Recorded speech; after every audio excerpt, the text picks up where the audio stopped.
Despite the opening sprint for the Harris campaign, the race to the White House is incredibly tight in the last 9 weeks until Election Day. So let's get right now to CBS campaign reporter Jake Rosen, who's clearly been standing by for a little bit to talk a little bit about Donald Trump's movements today.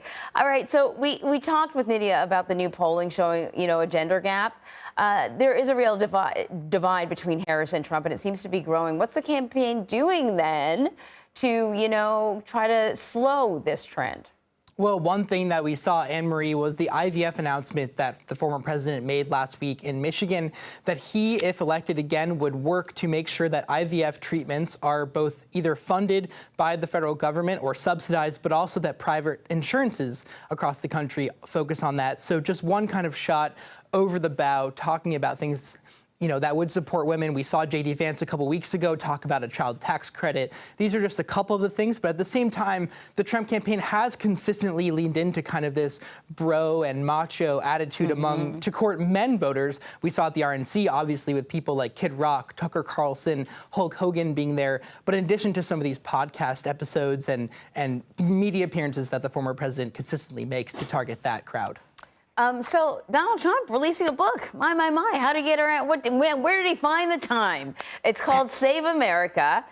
I mean, I don't know if there's sort of ghostwriters or assistants involved, but I wouldn't be surprised if there were. Nonetheless, a lot of people get help.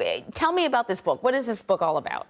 So this book has that famous picture of Donald Trump after the Butler assassination attempt on the cover, with kind of an essay about what Donald Trump says that he went through that day, in addition to some other things like touting Trump's achievements in his first term, his accomplishments and meetings with world leaders like Vladimir Putin and Kim Jong-un, but also some promises for his second term, including one pledge to go after Meta founder Mark Zuckerberg for what he says is interfering in the 2020 election.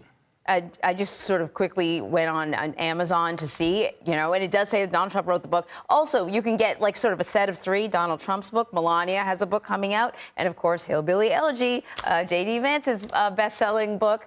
Okay, so also happening this week, Judge Chutkan will hold a status conference in D.C. to determine a schedule for moving forward with proceedings for Trump's immunity trial. In an interview that aired over the weekend, Trump continued to claim his various legal battles are not affecting his chances. I'm going to play some sound. You get indicted for interfering with a presidential election where you have every right to do it. You get indicted and your poll numbers go up. Okay, so we already talked about how Donald Trump can play really fast and loose with words and phrasing, but I'm not going to even get into what he said and what he meant and all that sort of stuff. What I want to get into is, how do voters feel about it? Is this the case?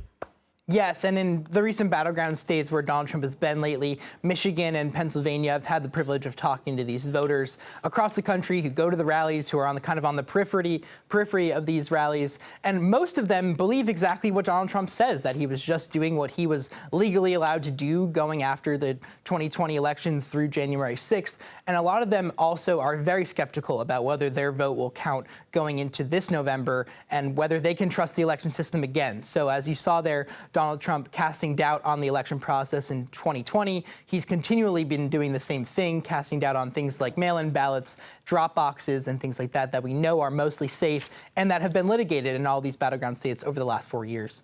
All right, Jake, thank you. Just by the way, Save America, $92. It's kind of pricey, I think. I know it is hardcover. Thank you so much.